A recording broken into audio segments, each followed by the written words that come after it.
It's another week of awesome sports with your guys, Mr. J and Dante Suave, What's United World of going on, Sports. people? Oh my God. I, I, My I, voice is my voice is horrible. I've been screaming at a screen for everything with it. 1 second. May I help you?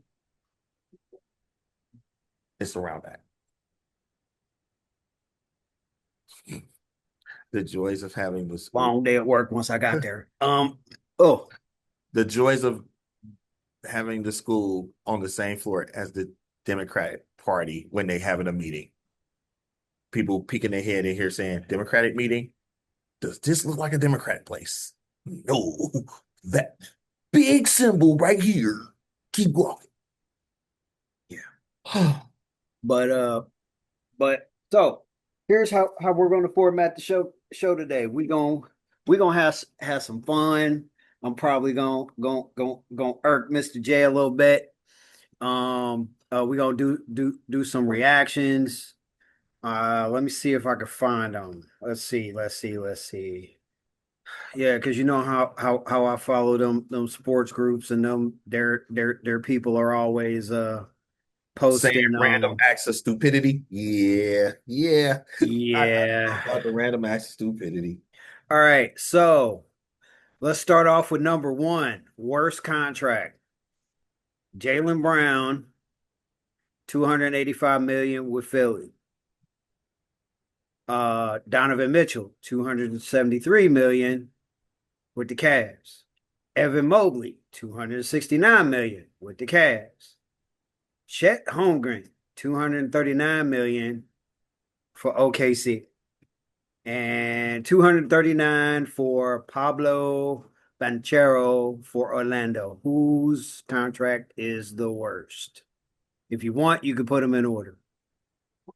No, Evan Mobley's is the worst. Donovan Mitchell is second worst. And because here's the thing, Chet Holmgren won a championship and was a nucleus piece of that team. Yeah. That I can understand that. Jaylen Brown has won a championship and was finals MVP and went to another final that he lost. I can understand that with there. He was the best player at both of those finals with that. Uh, Right. and then I'm trying to think who else was it? Chet Holmgren, Pablo Banchero. Pablo. Yeah. Pablo Banchero was the number one draft pick and has shown signs of being the star in Orlando. Orlando has had a knack for they develop a star and then that star bolts in free agency and they don't maximize it. Dwight Howard, Shaquille O'Neal, Anthony Hardaway. Well, Penny stayed there for that Well, time. well, well, Shaq, Shaq was a different conversation. Dwight at that time, when they decided to let him go, even I was like, let him go.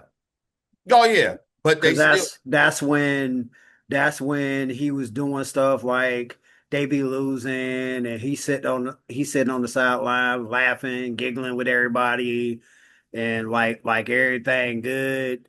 Or sitting at the end of the bench with a towel on his head. And it's like, yeah, that's not team. No, let him go. Shaq's was a different one. They just didn't have more money than the Lakers. It was what it was. They knew that they weren't going to be able to pay Penny and him, so somebody was going to end up leaving. Um, yeah. So yeah, I think that that I think with that one, when it comes down to it, they I think hindsight being 2020, they would have kept Shaq if they instead of Penny, because Penny was never the same after Shaq left anyway. So I mean, you got I hate to say it, it's didn't injuries always kind of kick in on him after Shaq left injuries too. start kicking in, and then he's never. I, I will say this: for some reason, it's harder to get a big man that's that skilled than it is to get a point guard or a two guard. So that pairing, that's if you think about what happened afterwards. Shaq went on to Miami. Shaq got with D Wade. They won a chip. How long did it take for Kobe to get back into that ilk until he got Pau Gasol? and he had to get he also had to get what's his face back too. Oh, and Phil. Yeah. Yeah, but that's what I'm so that's that If I as I still question because of that. If Phil hadn't come back, would he have won them two? I don't think so. And as a Laker fan and as a Kobe fan, I'll say that openly. I don't think so. Yeah, and I that's one thing. Even though he ended up getting one more ring to Shaq, that's one thing that Shaq can say that he got that he got over him, that he went to a championship before and after Phil. Kobe got something to think with that. Oh my. Yep, he went to championships before and after Phil. Okay, mine. Uh,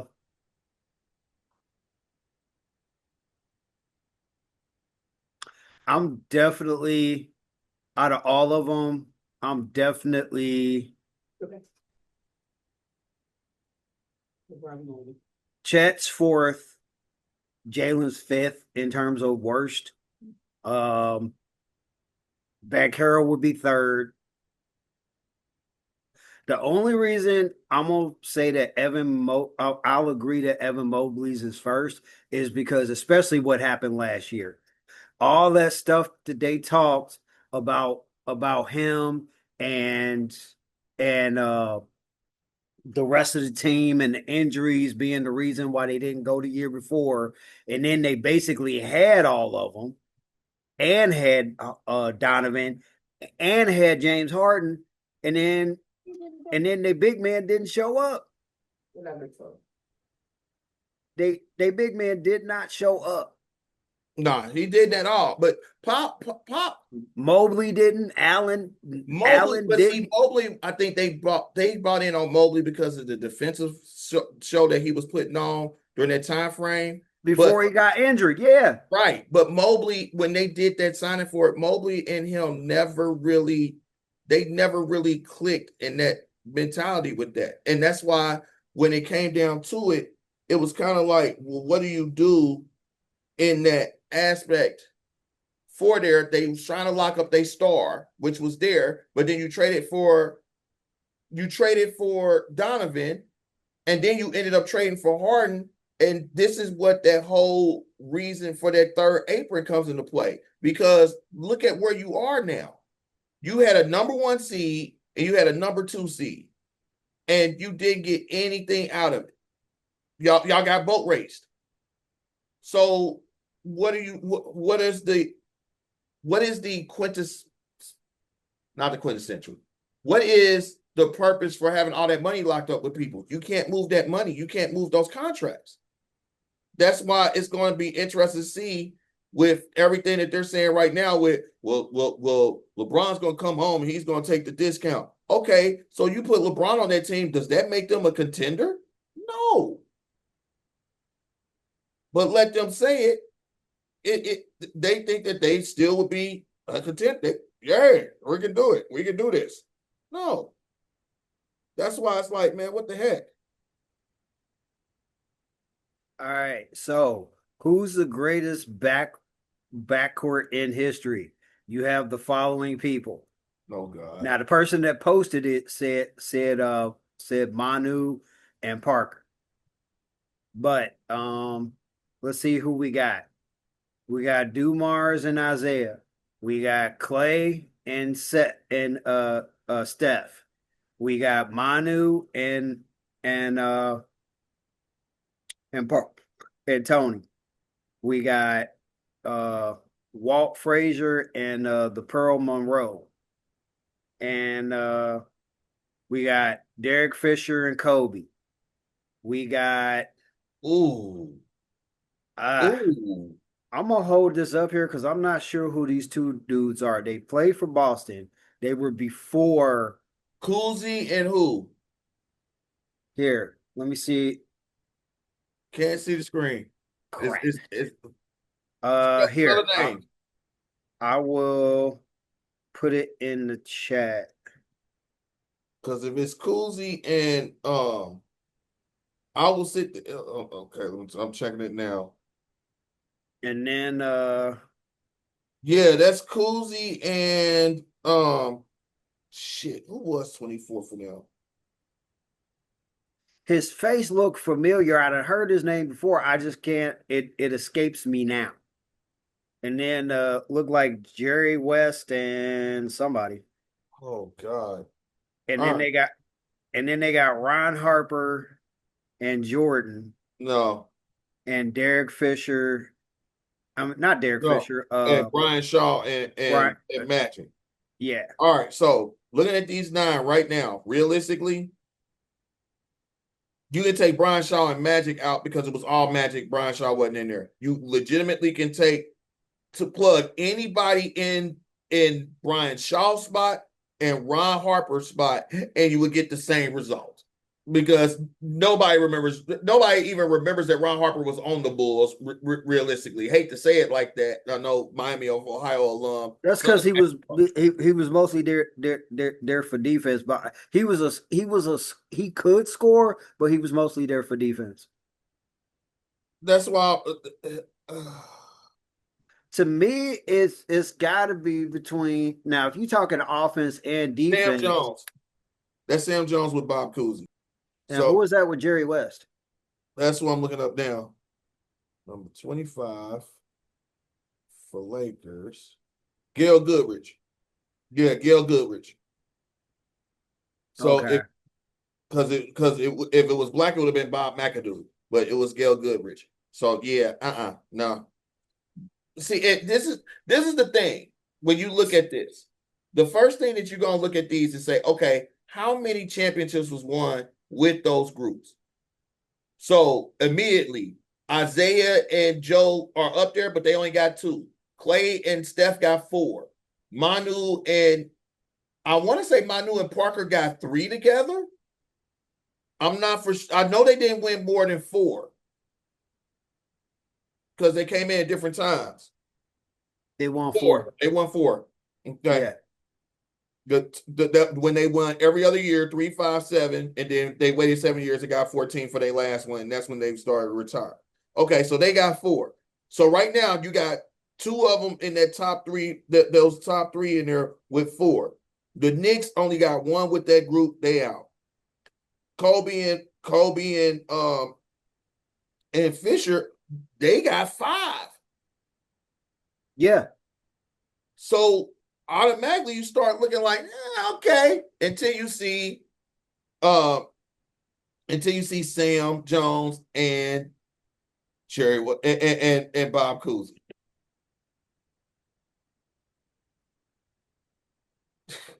They won 10 titles together in the discussion at that backcourt. And they had Russell. So okay. Wait, And wait, wait, wait, wait, wait, wait. Say that again. Sam Jones and Bob Cousy were together for 10 titles.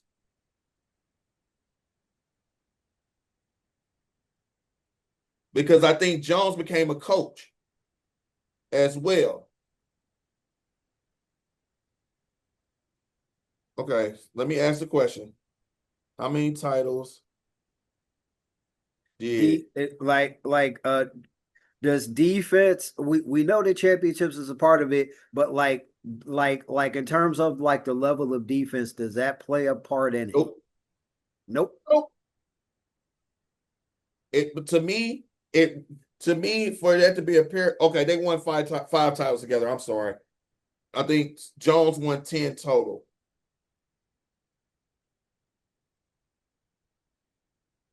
Yeah, Sam Jones won 10 titles over his career. Cousy only won six. So when you really think about that, when you say defense, you're bringing that up about Dumars and Isaiah. I'm bringing it up, period. Because yeah, um, especially seeing that that's part of the reason why Ron Harper was back there, and that's the other part that people tend to forget. While people want to say, and to some extent there's some truth to it, that Jordan wasn't the impactful defensive person that everybody thinks that he was. Yeah, there were people that were stronger on defense than him, but don't get it twisted. He played defense. Uh, how many defensive player of the years did Jordan have? Right. That's what I'm saying. But could you pick people out that were stronger on defense than him? Yeah. Yes. But I mean, one of them years he had one of them years that he won a championship, it was him in the glove. The guy was named the glove. yeah, So yeah. So Ron Harper wasn't the level of scorer that Jordan was, but defensively, that's why he got brought over there. Because Jordan knew he was strong on defense. And Jordan knew that's why Jordan wanted him. He could score, yes, but they mostly brought him over there for the defense. Just like just like everybody with a brain knew that no that Rodman wasn't over there for his scoring prowess. He was over there because his level of defense and his level of ability to get away with the mind games that he would play with people, uh, which also was a part of his defensive prowess. It was what it was. So the one thing you definitely did not count on Dumars for was, I mean, for Rodman for was scoring. But no, no. but Rodman, everybody has to in terms remember of like defense, Rodman was not a scorer after he left Detroit. he wasn't a Rodman, scorer in Detroit. he was, but he averaged his most points per game when he was in Right. Detroit. Yeah. He stopped being that prolific scorer and started really emphasizing being the defensive rebounding machine after he left from Detroit. Because he was doing it while he was in Detroit because that was that spark that gave him that run. But after that, as he left, he started saying, all right, I don't have to score that many points. I can affect the game this way. He focused on that. And that's something that a lot of players don't do in this current generation of it. They feel like if they ain't scoring or they ain't doing XYZ, then they're not even getting then they're not going to be usable. But in this day and age, there's always going to be something that you can be used for in there with it. That's just like with Lou Dort getting traded. I think that was a stupid trade on OKC's part this week. Who? Lou Dort got traded to Atlanta. OKC traded him. Where was his money gonna be? I thought they had re-signed him in that waiver re-signings that they did last year. They re-signed him. They traded him. Ricochet got traded to from Atlanta to Dallas, and the only thing that OKC got back was second round picks. Yeah, but you know how dangerous they are with their picks. Right. So I'm not knocking it, but he was their defensive stalwart, really. Yeah, but yeah, from a defensive standpoint, that's going to be interesting to see how that's affected with them on that.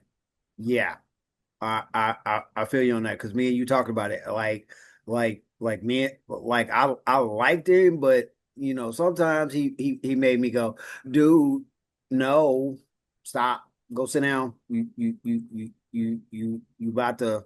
I'm trying to stay with you, and some of the stuff I was seeing him do, I'd be like, no, can't do that. But from a deep overall defense, defensive, like if I was looking for somebody that was definitely strong on defense, he would definitely be somebody I would want on my team. Mm-hmm. That's All why I right. said when that happened, I was like, All right. So let's see here. Let's see here. Let's see here. Um, who's the greatest? Where you would not factor in defense, I will. mm-hmm. And then that makes it kind of murky for me.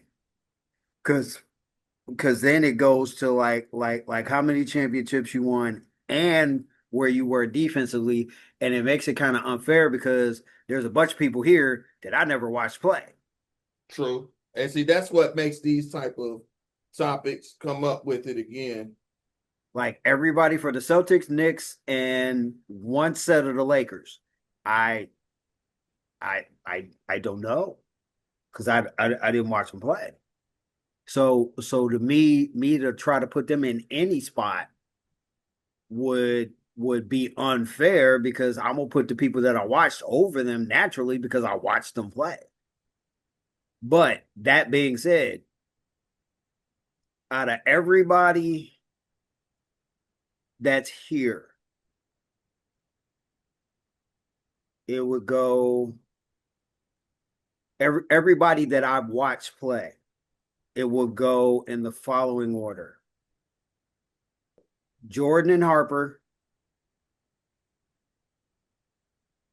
Isaiah and Dumars. I'll put Magic and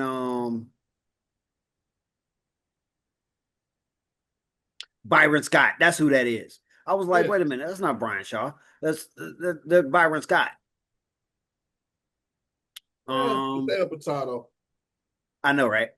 It's like Same thing, different you day. call yourself a Lakers fan. No, My I'm just messing fault. with you. I couldn't catch what he looked like. Shit. My Mr. Brian Shaw All up right, there crying. all right. Jordan Harper, uh, Isaiah and Dumars. Mm. La la la la la. Backcourt. Kobe and Derek versus Magic and uh, defensively. Hmm. I'm gonna give a. You know what? As much as I hate to say it, I'm gonna give a slight edge to Kobe and Derek Fisher Really? because Derek could play some defense when he wanted to, and Yeah, he could. I I mean, don't. you saw that obviously with Matt Barnes, but I mean, Yeah. So yeah. So I give them the slight edge over Byron Scott and Magic. And that kind of hurts my heart because you know how much I love Magic. but think But about it. There's three different Laker groups that's up there. No, it's two. Sorry, brain cramp. Two. No, it is three. yeah, it is three. No, you were right. It's totally three. We the But best. yeah, and then We the best. Manu and Tony and Manu, I couldn't stand them, but I respected them. and then last but not least, Splash Brothers. All right. Oh, you saw that? You heard the rumbles that he might be coming back too if LeBron comes there. Who? Clay. He might be coming back to who? Golden State? Uh-huh. Yeah, okay. Um, all right, greatest NFL quarterbacks, and then we'll jump over to predictions. All right. Uh, and Greatest and NFL and quarterbacks. Is there really a debate in this? the person that posted it said he was ending the debate with this post, and I want to see if you agree. Oh boy. Um, yeah, Joe Namath because he is the father of the modern quarterback position. Peyton Oh, Manning because overrated. he had 5 league MVPs. Okay. Aaron Rodgers is third with 4 league MVPs. Tom Brady is fourth with 3 league MVPs. Uh, Wait, what? Brett is fifth with 3 league MVPs also. And then Dan Marino is sixth. Joe Montana is seventh. John Elway is eighth. Johnny Unitas is ninth. And Drew Brees is 10th. What the hell was he smoking when he put this list out? All right, Ginsu time. So let's start with number one. You're saying Joe Namath is the father of the modern NFL quarterback. for what? Being the modern NFL quarterback that lucked up and guaranteed one Super Bowl victory, won that one, and then did nothing for the rest of his career? For real? So let's call spade a spade. He was the birth of the modern diva NFL quarterback. Oh, okay. But if you look at naming stats throughout that time frame, he was good that season and got Marilyn Monroe. But then DiMaggio get Monroe. Who did get Marilyn Monroe during that time frame? But Yeah, so there's even some rumors that JFK was secretly getting down with Maryland she too. was that generation's Megan Thee Stallion. But but Shots fired. Anyway, when you really think about that, Namath should not even be up there on that list. Kick him out. Then you said number 2 was Peyton Peyton. because of what? The five MVPs. Okay, Yep. 5 MVPs, 2 Super Bowl victories with 2 separate teams versus Brady with how many MVPs? 3. 3 with how many rings? 6, 7. 7 with 2 different teams. Yep. I think 10's better more than 7 combined. And let's be real.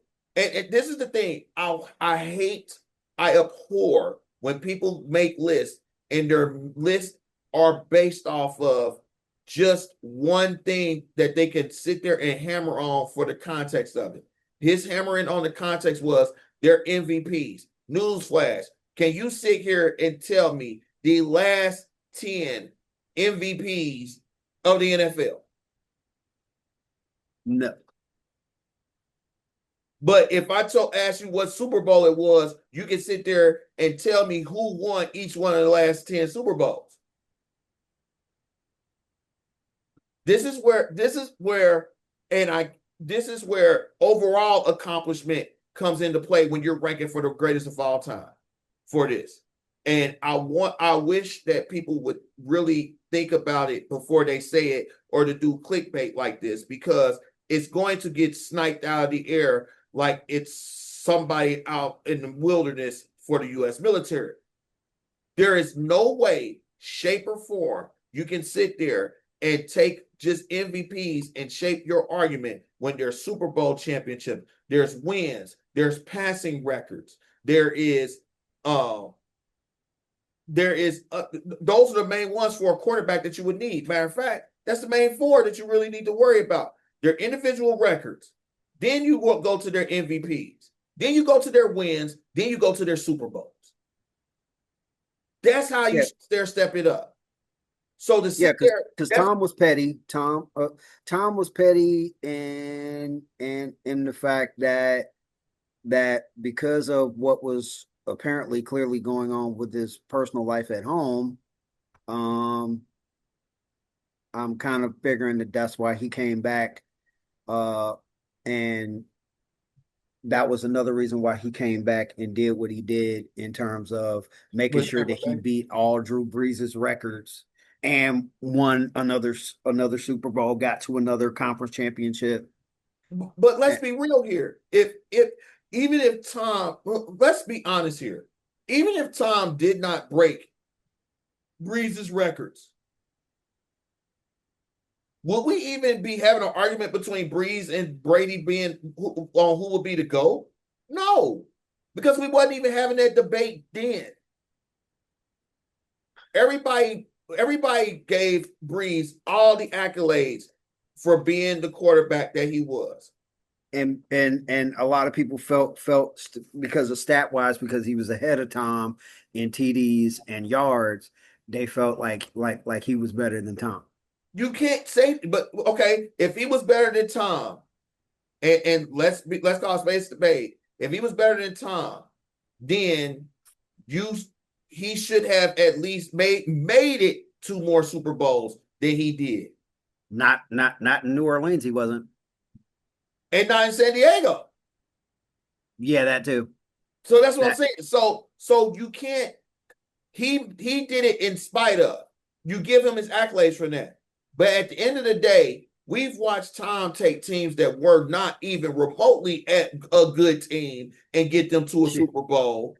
basically all of the teams that were with the Patriots, the best team that he had hands down ever.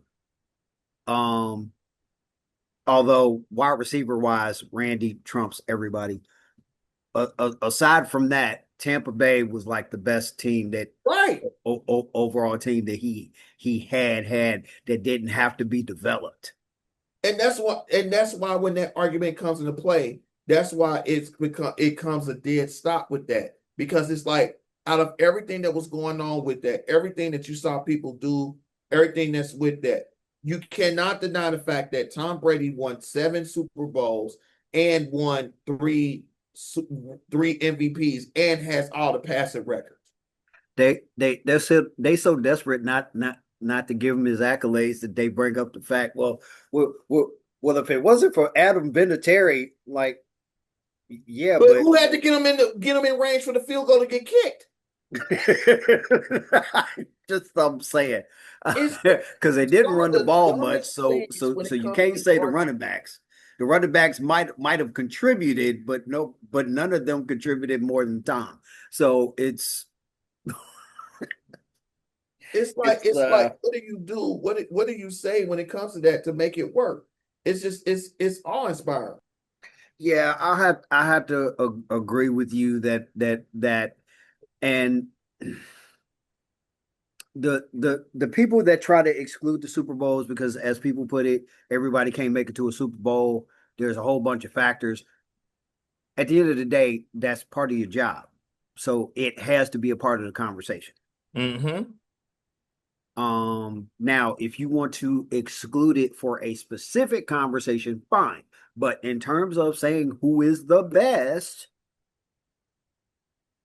you have to factor that in. There's no point in telling me how great Michael Vick was, or how great Cam Newton was, or how great Donovan McNabb, or heck, even Steve McNair. Everybody know how great Steve McNair was, but he didn't make it to a Super Bowl. Right. So and that's why I always coin him one of the best non-scrambling quarterbacks that didn't make it to the Super Bowl, because he could beat you with his arm and his legs. He was a dual threat. And it's sad that him and Warren Moon and Randall couldn't get a Super Bowl in. But anyway, let's see. So we're running a little behind. Let me bring that back up. Ooh, is this true? What's up?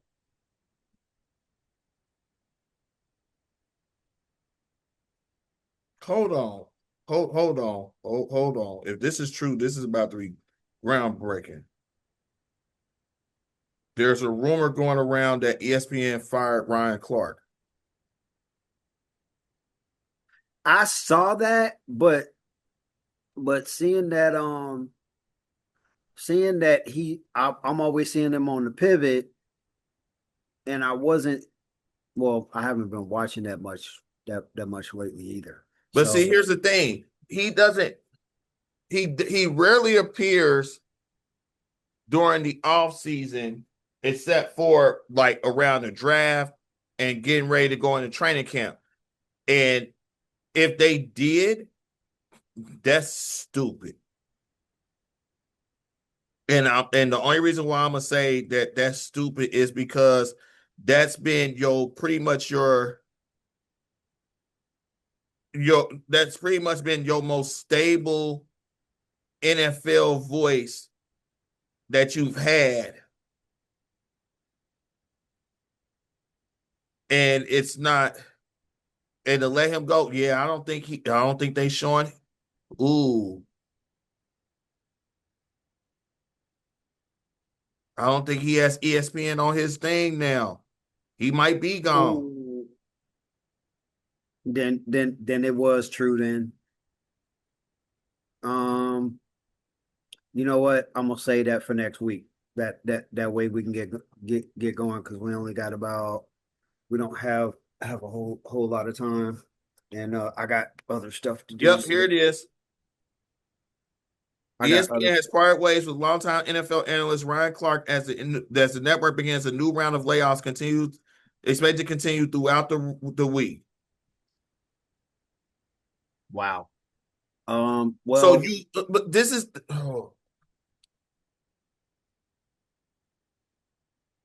they always land no, people off. no, because here's the reason why.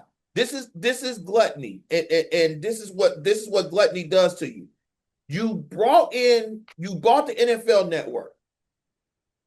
So you brought the NFL network in. Okay, cool. I would think that I would want the biggest conglomerate of my stars and the NFL network stars in there together in order to make it work.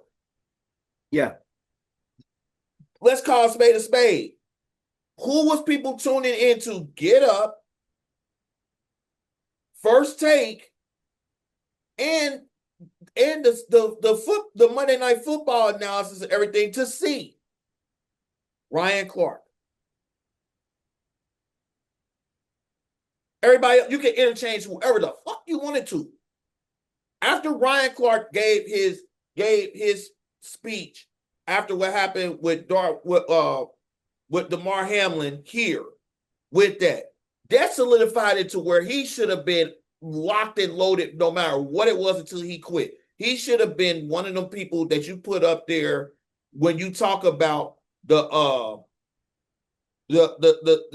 Bermans and everything else that was there until they wanted to quit.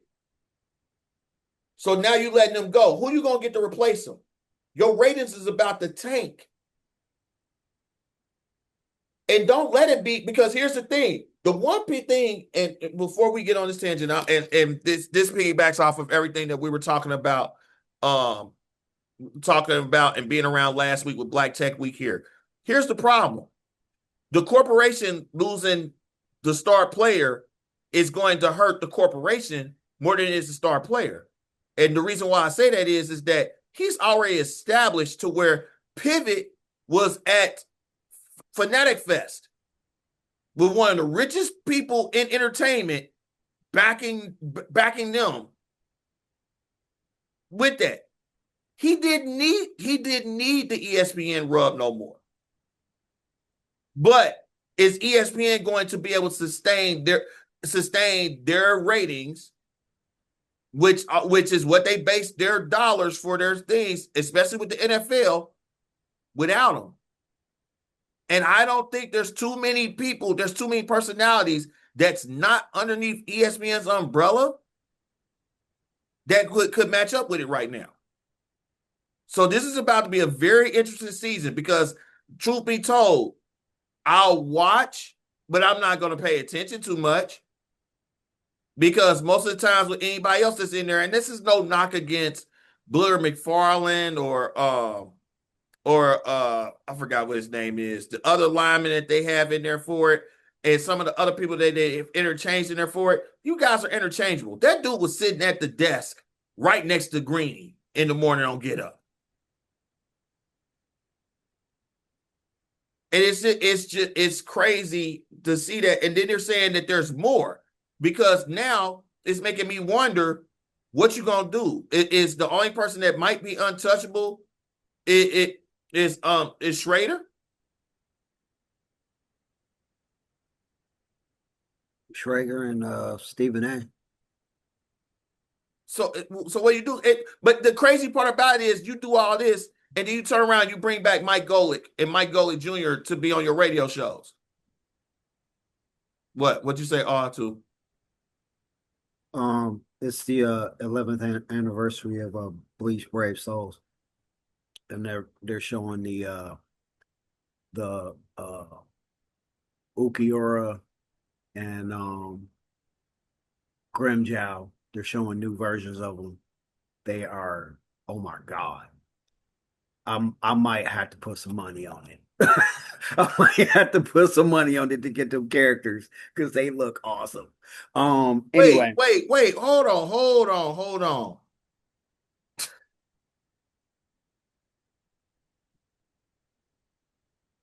What's up? Here's the crazy part about this, right? If I'm reading this right, I'm trying to read this thing right for it. He just signed a new $2 million a year deal with ESPN in May. Sounds like something happened. But what could have happened? Well, you know No, that's 2025. Okay.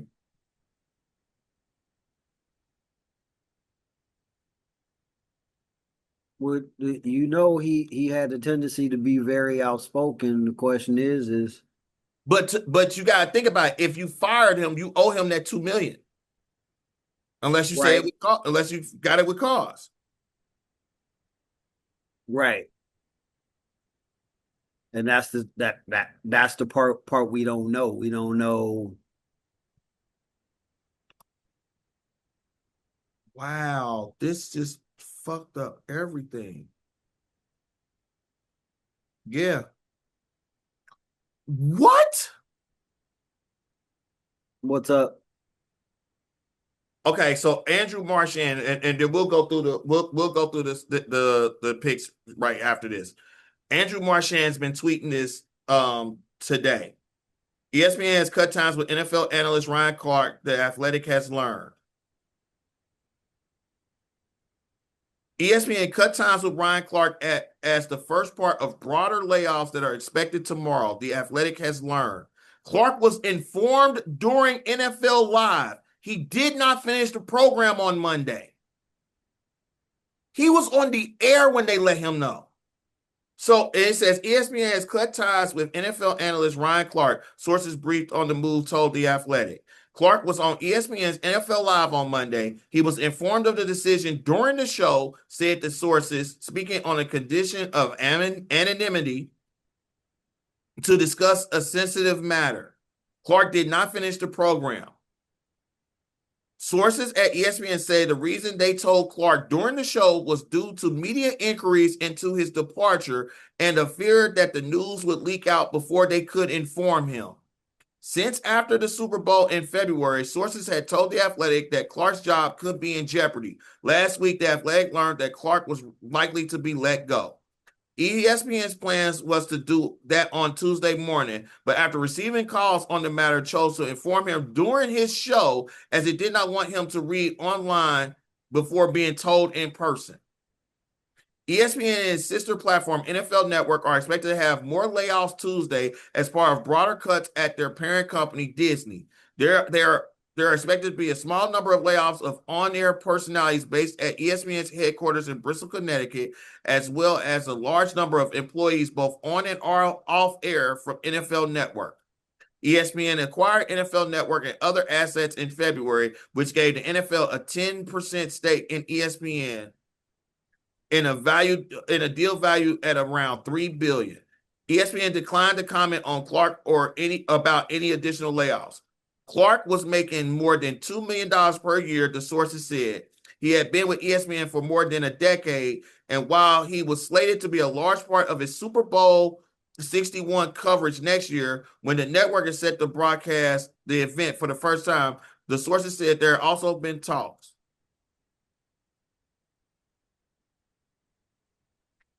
Also been talks of what? And it cut off. So, Oh, in my head,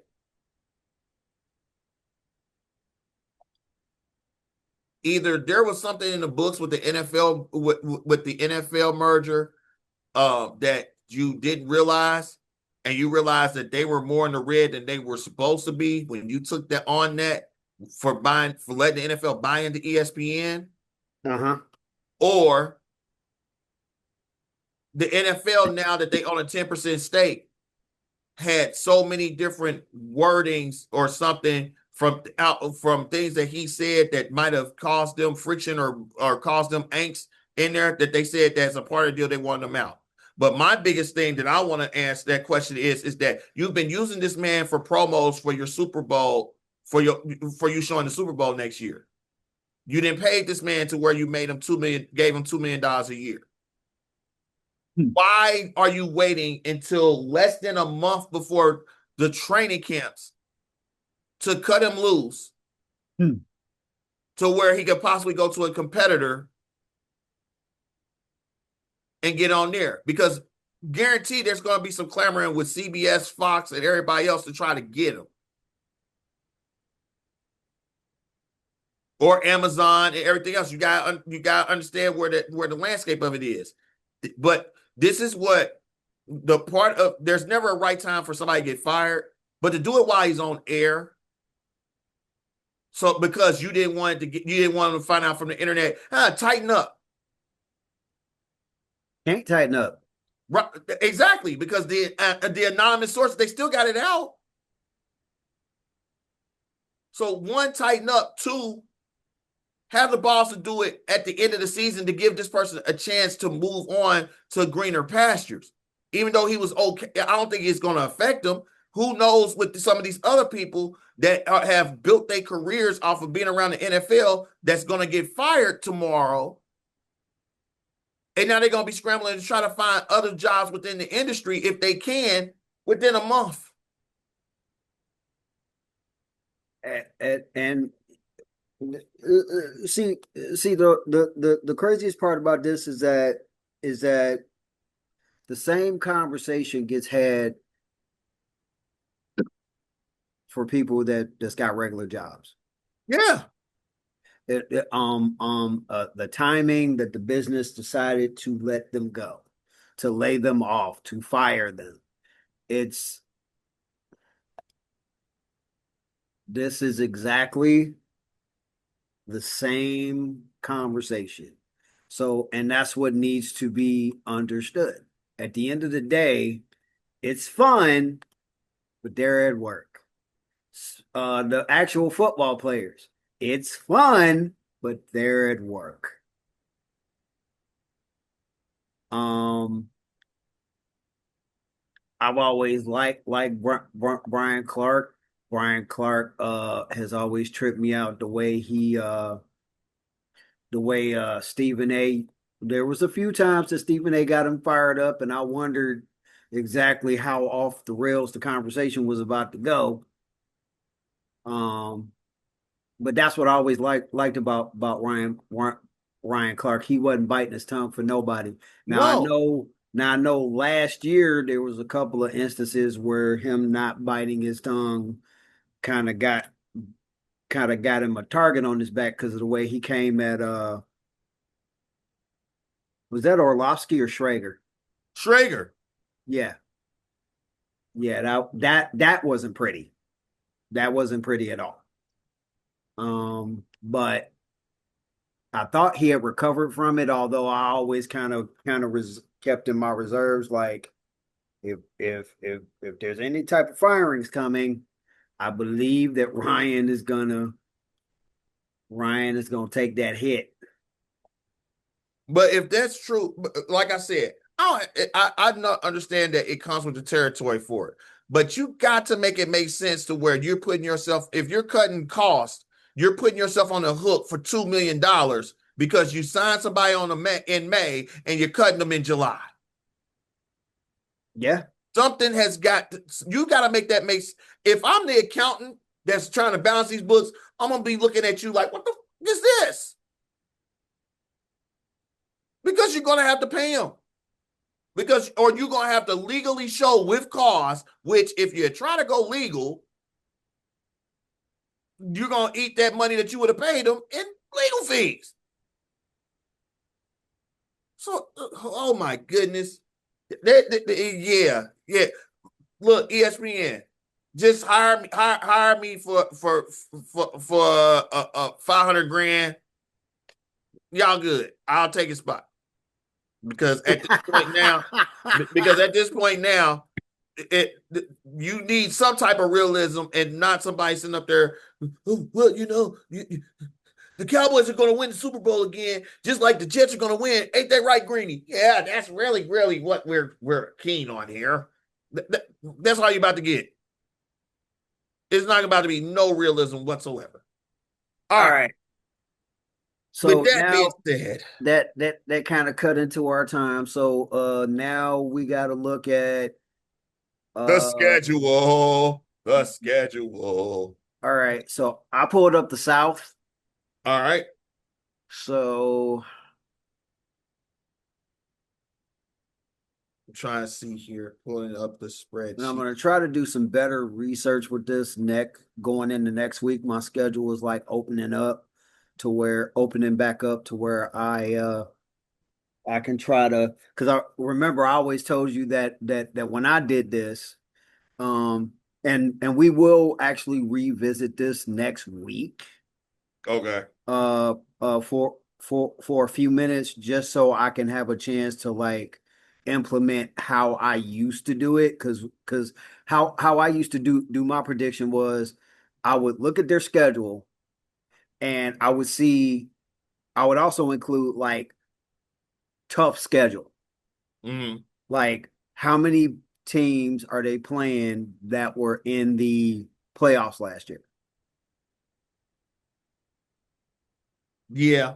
So that I like to include. We will definitely cover that in whoever we're doing next week, but I'll revisit it specifically for that fact so I can give my take on it on the South next week. So with that, let's go ahead and you want to start with Houston? Yeah, we can start with Houston. They suck anyway. So All right. So, ooh, out the gate. Okay. All yeah. right. Out the gate, their first game is the Buffalo Bills. Yeah, that's a loss. Dude. Okay. All right. Um, You know well, what? You know what?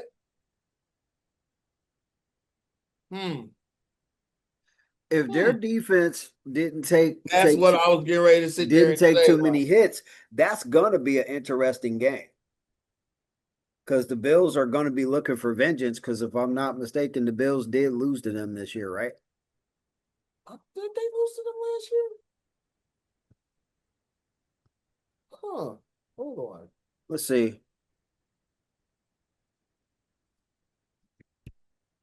I didn't think they lost them last season. Oh, I got it up here for the previous season.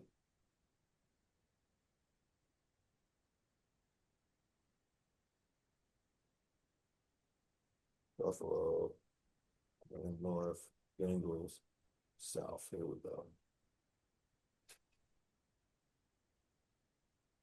Houston. What was their season last season? Yeah, they beat Buffalo 23-19.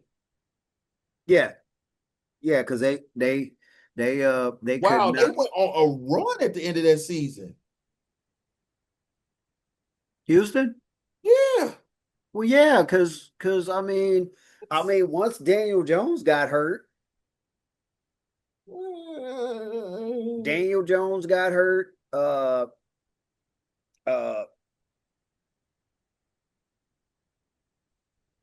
and everybody, especially with injuries being what they was to their offensive line, there was nobody to really stop them heading into the playoffs. Because True. that defense was fortified to a level that it was just like everybody was thinking that was definitely gonna be their time, and that Shroud was gonna Stroud was gonna be critiqued if they did not make the Super Bowl. And that's exactly what they did. They didn't make the Super Bowl, and the questions about Stroud and how good he really is got worse. So then, okay, so you know what? I know that that's gonna kill me. It's gonna kill me, and I know I shouldn't be doing this. But I'm a stickler of it if nothing really broke apart from that defense, in order to make it to where they was make it to where they are better than what they were. I mean, where they're gonna be less than what they were.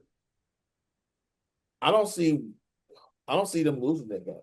I think that they beat the Bills because the Bills, you got to think about it. Like I said, the Bills are going to have a little bit of growing pains because they're going to have to deal with the fact of their quarterback.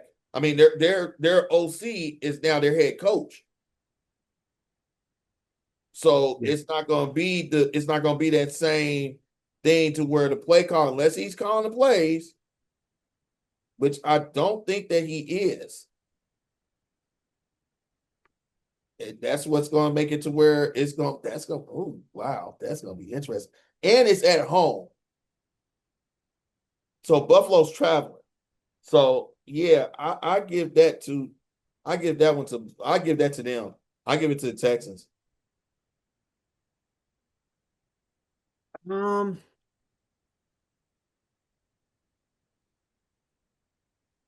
I believe that their head coach is going to, even if he's not calling the plays, he's definitely going to be involved. And because of that, I feel like it's going to be different. So in terms of who do I believe in more Mm-hmm. to improve and bring things around, I definitely believe that, especially if injury wise, the Bills can come in healthy. I I feel like I believe more in Josh than I do Stroud because they're gonna put it in Stroud's hands. And unless they really fortify that offensive line, we already know what it is. True. And everybody has to his wide receivers have to come back from injury and adjust. And that's an awful lot of pressure to put on them week one. Yeah.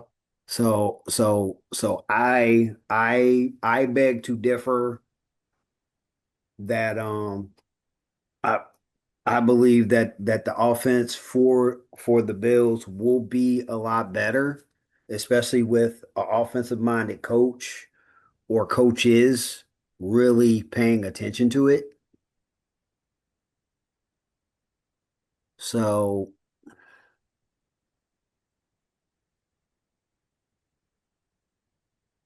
And then, like I said, the only thing that will hurt them is if they start off the season. The only thing that I think will give Houston an edge in terms of their defense is if somehow, some way, the Buffalo Bills come in there unhealthy. If they go in there unhealthy, yeah, they're definitely gonna They're lose toast if they do that. because you don't want to bring in no backups or no veterans that have like they have nagging injuries. You don't do that.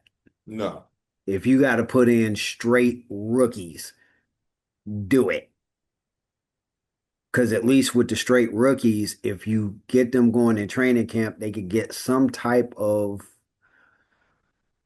chemistry. True. That would be better than having some veterans in there with nagging injuries. Because if I'm not mistaken, that was part of what was getting Josh killed. Because the if I remember right, the offensive line wasn't what it was or wasn't what they needed it to be. And people came in there and got everything handed to them because that was the game that one of the scores from Houston, if I'm not mistaken, was defensive, if not two of them. I thought it was two of them. Yeah, yeah. So essentially, yeah, Yeah, it was. It was two of them, and they won 23-19. So it's like unless Buffalo unfortunately has, which if they put it all on Josh, that's capable of happening again. But that's what they have to make sure that they don't do. Don't put it all on Josh. Make sure you're calling plays where you don't give the defense a chance to get to him, which I know with their front seven is hard, but it's doable. Yeah. And if you don't believe me, how did the next game go for Houston against a rookie? Oh God, I wish this boy would just say what the fuck you know. Okay. All right. I'm sorry. I already know who you're talking about. God. Yep. All right. So who you got in the next game? The next game is, if I'm not mistaken, is your Bengals. Uh, they're in Texas. Are they? Yeah, that's a Oh yeah, home. yeah, yeah, yeah, yeah, yeah, Mm, yeah. Yeah. No, no, no. You're right. Their first two games are home games. Their third game is at the and then now, Colts. all right. So for this one, ooh, boy, do I really want to go there?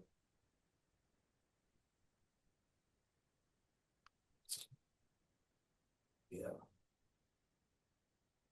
I think that it's a loss for it's a win for Texans against the Bengals. Mm, Only reason why I'm saying that is that I'm going by the fact that the Bengals always start slow. yeah. And that's a hell of a team to have to. I don't know whose idea was to make them the second game on the schedule with the level of defense that they have, but okay. How Well, how how Lil John said, okay. right. I got Um, the Bengals. yeah, yeah, I can, yeah. It's unfortunate because I would like to say that they're gonna win that, but I hope that Joe don't end up out. Please don't put this week into existence. I want at least I want them to lose. Okay, I'm gonna preface this by saying this. I want the Bengals, if they gonna lose this season, they going out on their sword. If they go out on their sword without no issues whatsoever with it and they just don't win, then But I'm but okay you with it. but you know that that if that if they end up losing that's gonna be part of it. You Right. know it. But here's the reason why I'm saying it that way.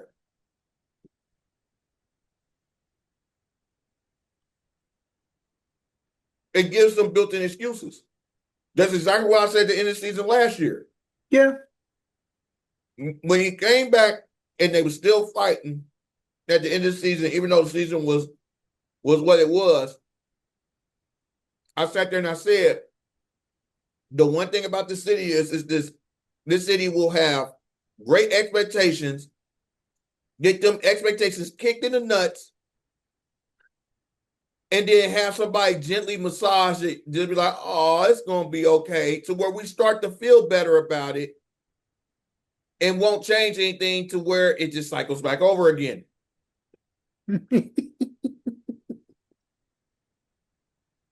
That's my issue. Like, Yeah. I can't, I have to get, I've gotten out of that. I want you to rip the band-aid off.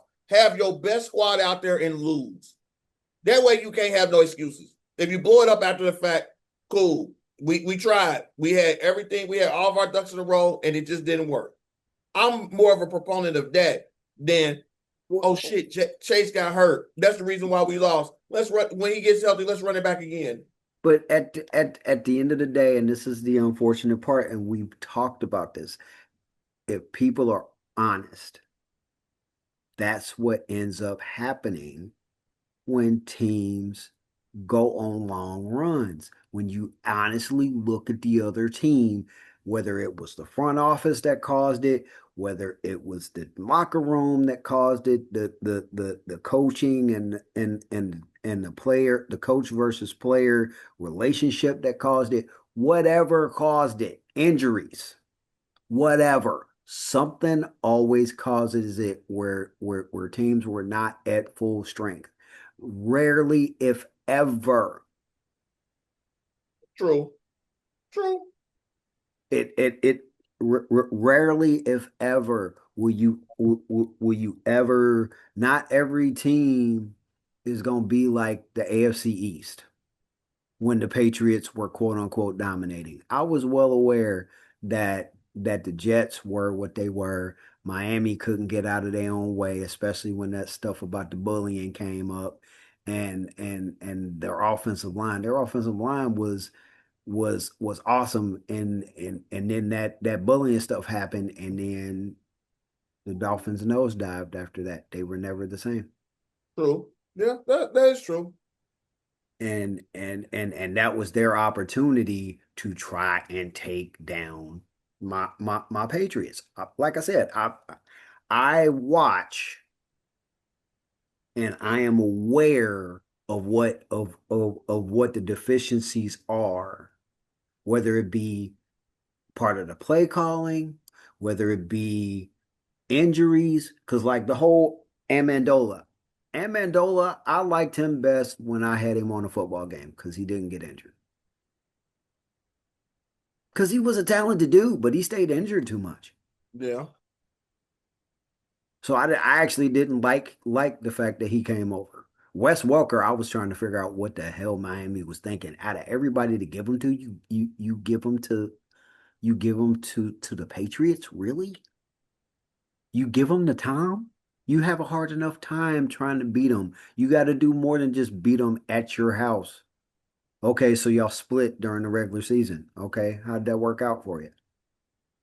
The one time that y'all actually won both games, Tom didn't listen to the to the doctors and the Belichick told him not to get that same surgery that Kobe got. He got it, ended up with an infection in his leg, in his knee, and he was out that year. And they still had a winning record. The only reason they didn't make the playoffs was because that was the year that Miami beat them twice and the Ravens beat them twice, and they both ended up with a better record. But at the end of the day, the Patriots were sitting at home with a backup quarterback as their guy, and they went. I believe they went 11-5 that year. It's like that's why people were. That was another one of those times that people questioned: was it the system? Was Tom just lucky and he was just part of a great system? To some extent, yeah. The coaches that Belichick had there, not just Josh Daniels, not just Romeo Crennel. Yes, he had a plethora of coaches. That were all there. Everybody was buying into each other, and it worked. Mm. Unfortunately, they had to send Bill O'Brien away because Bill O'Brien was ready to stomp Tom out. Man. Well, I mean, I get where he was coming from because Tom was mad at some of the rookies. And Bill O'Brien was like, nah, you're not gonna do that. And they had to hold him back. And they had to hold him back because he was going at Tom. And I guess they knew him because it took like two or three coaches and they were having a hard time like keeping him back. And later on that week, after that game, he was in Penn State. He was at Penn State. And they actually had a good year. It was just that Joe Paterno stuff, well, the stuff that Joe Paterno got blamed for at the time, that nobody got to see Penn State in the playoffs. They actually did good while he was Yeah. there. Yeah, That's they how did. he, They did during that time frame. yeah, that's how he ended up with that job at whatchamacallit. Um, All right. So now let's burn through these because I just looked up at the time and said, "Oh crap." yeah, I did too. All right. So at the Colts, win or loss? I don't think that Daniel Jones is going to be back enough. So I'll say that that's a win for the Texans. We are both in alignment with that one. So I'm gonna write this down. Give me my pen. Where's my pen?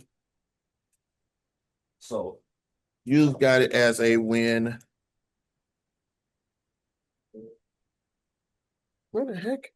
Where my pen go? Not right. All right. So I got it as a win. Yeah, Win. see Win. MacBook charger down there. Mm-mm. That being sent to over there. Hold on. MacBook charger? But old one. What's that sound? Like in 1980. Check to see if it's this one. Nah, knowing him, he probably picked it up and took it with him. Nah, just to make sure that he didn't leave it so somebody else didn't take it. Man. Nah, that ended. All right. Sorry about that. All right. So you got win, win. We got win, win. You got them losing to Buffalo, beating the Bengals, beating Indianapolis. All right. Yep. All right. Next game, Dallas at home. That one is going to be interesting.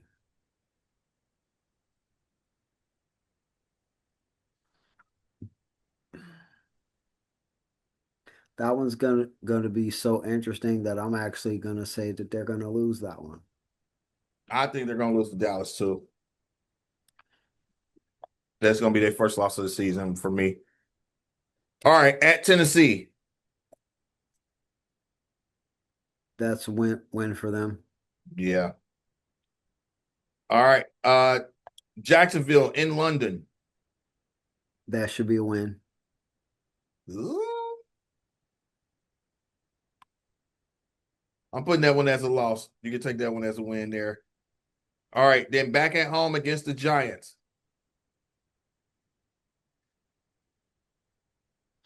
Mm, that's week what? 7. Mm, mm. I almost say that that's a win, but I'm not confident with it. I'm not confident with it because that's 6 weeks for the Giants to figure everything out with the offense and who they got to where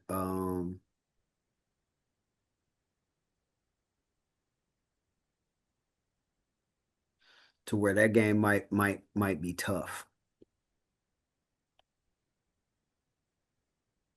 Yeah, I got it as a win, but I don't feel comfortable in that one either. So don't feel bad when it comes to that one. Right. All right. Next week after that is the bye. Week after that is they're at the Chargers. Okay. Um,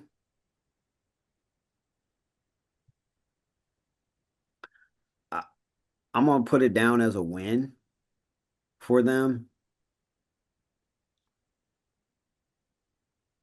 but I'm definitely interested. That's another one of them situations where the John the I hope the God Harbaugh figures out how to fix that offensive line. Here's the thing. You know who their offensive coordinator is now. Yeah, I just I'm putting it down as a win, but that mad scientist, yeah, we talked about it. Yeah, if you could put his offensive mind with Harbaugh's defense,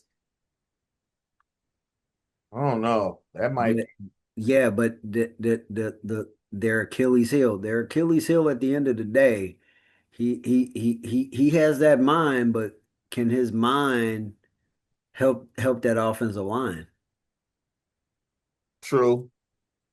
True. True. This is true. That's been their Achilles heel. It's part of the reason why people that don't believe in Herbert don't believe in Herbert. They kind of don't factor that part in, which is unfair to me. Um, but yeah, Browns, yeah, win. Yeah, that's a win. I could see them beating the Colts again. By that time you should know who the Colts are, but this at home. So yeah, okay. Baltimore at home. Hmm.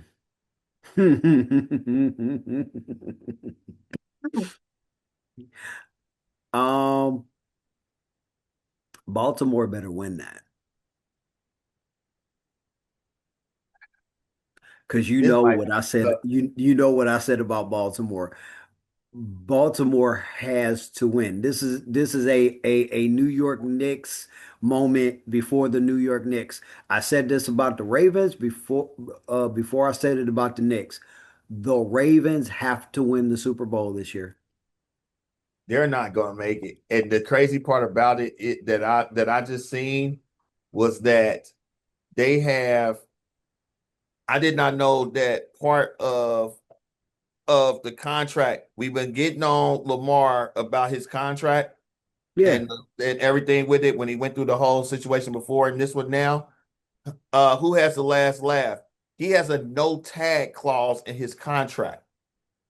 So they can't franchise tag him or transition tag him or anything when this contract is up.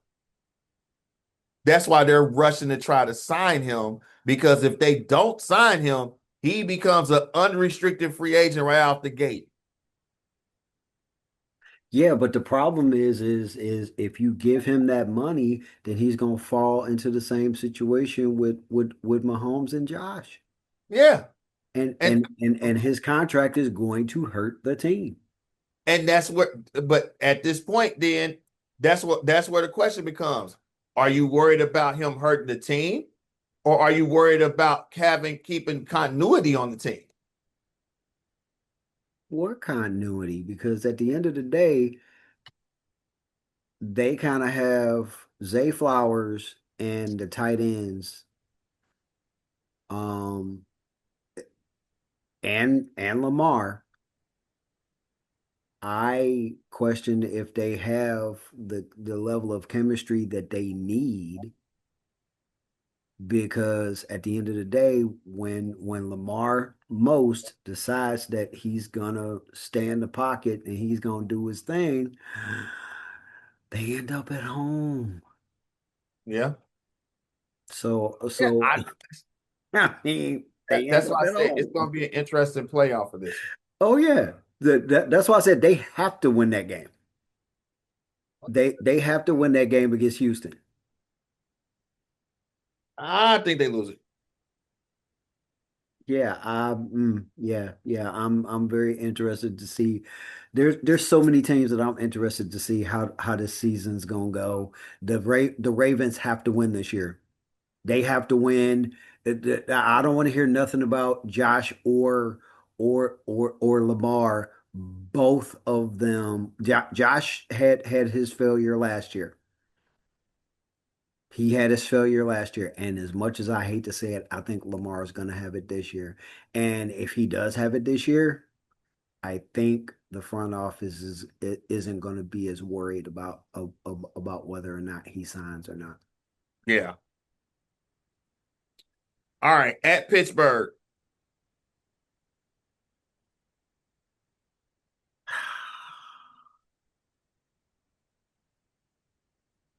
I'm gonna say Houston on that one. At Washington. I said a win too. Yeah, Okay. So at Washington. yeah. Okay. Yeah, we both got to win in that one. Home against Jacksonville. I don't believe that it, as good as he is at quarterback, I don't believe that he can handle that defense. So I'm gonna say that I personally believe that the Jaguars are gonna lose to him again. Okay, I got Jacksonville winning. I got the Texans beating them at home for this one. Gotcha. At Philadelphia,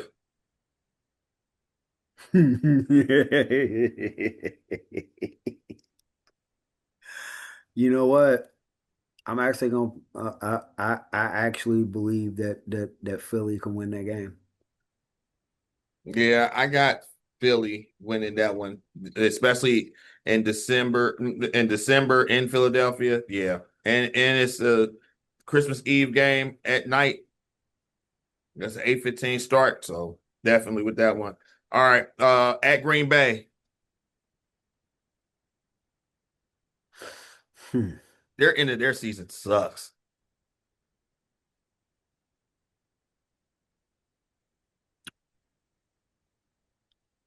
You know what?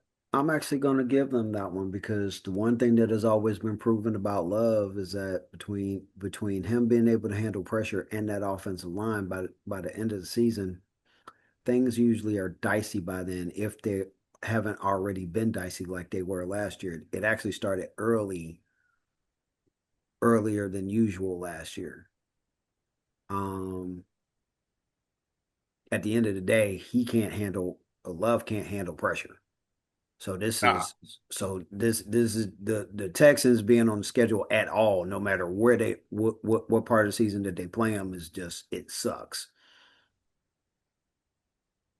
All right, so you got them as a loss. Yep.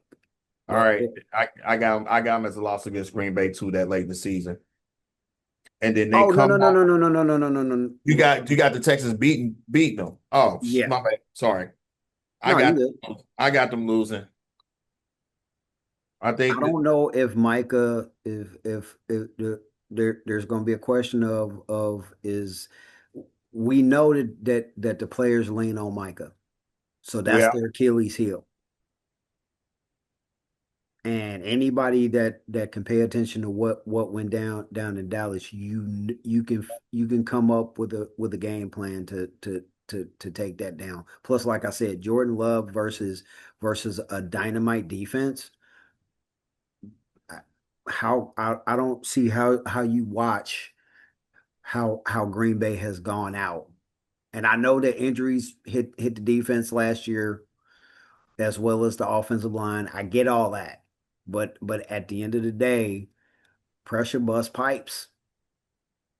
And Titans, obviously, they'll just have to prove me wrong. So for me, um every team in there is going to have to prove me wrong because I don't think that any of the teams in the South is going to be able to handle the defense. So Houston could potentially have a great year, So I got them at least down on my scorecard. 2, 3, 4, 5. I got them 12-5. You got them to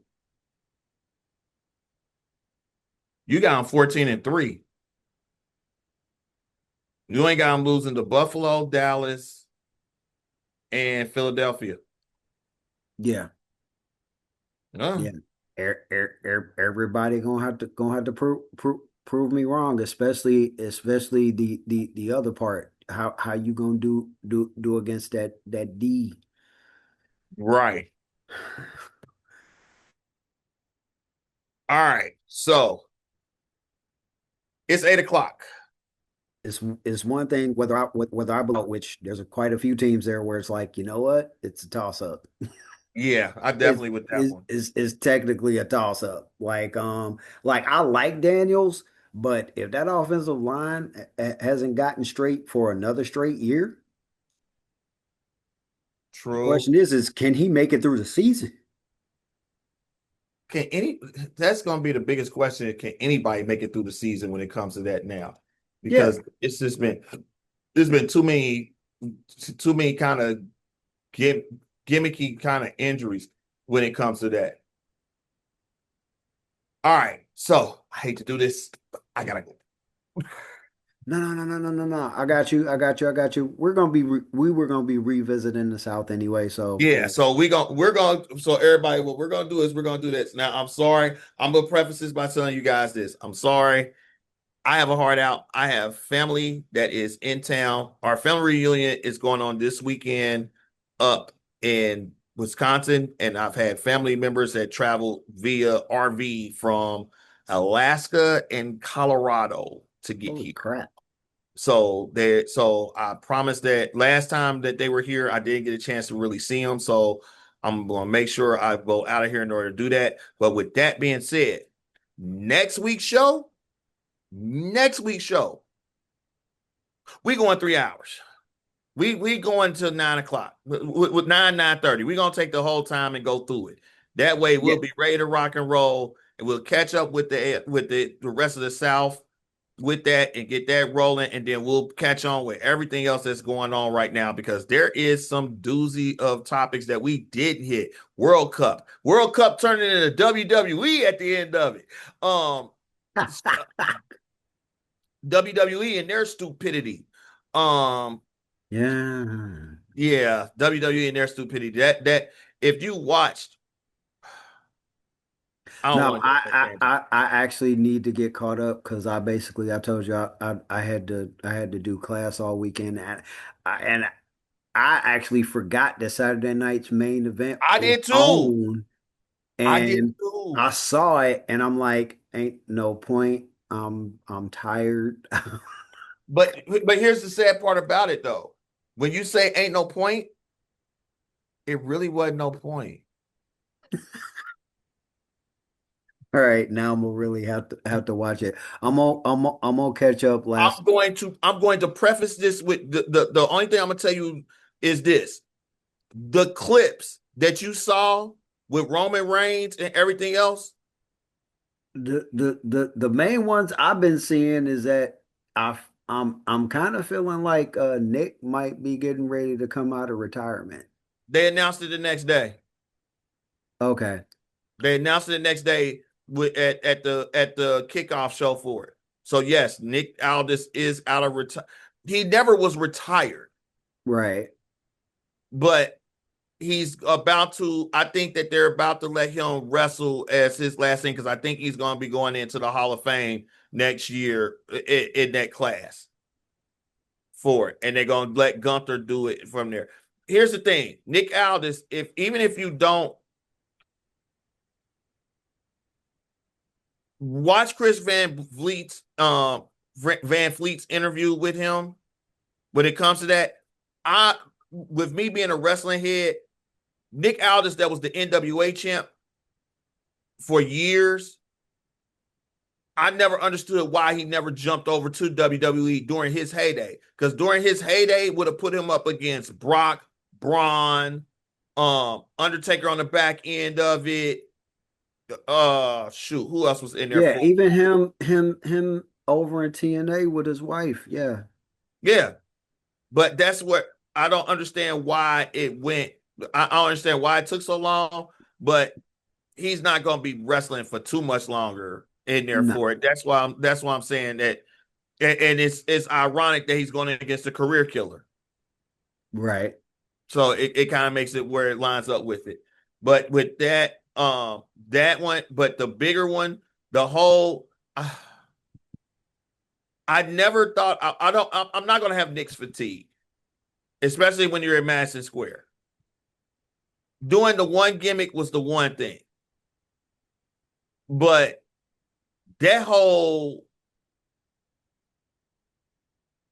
Danhausen. that was fine. I have no issue with that, Okay. because legitimately that crossed over to where that was the storyline leading into it, That into was even with the NBA and ESPN that was yeah. even hyping it up with that one. That Yeah. one was fine. The ending with that crossover, Okay. Yeah, I'll have to watch it. I'll have to see how much there I was can no get caught up this week. when you watch it, I get where they're doing the long-term storyline with it, But here's the thing: they could never cash in on the long-term storyline that they're doing with it, because at their biggest event, when you're supposed to be, when you would want to cash in on it, Yeah. it's when the NBA is going into their playoffs. Ain't no NBA team gonna let their players risk injury going into a WWE ring. No. I'm gonna leave it at that with that face Right. that you just made, because that's when I saw it, when I saw the entire storyline play out for it. I'm sitting there, I'm like, why? Why?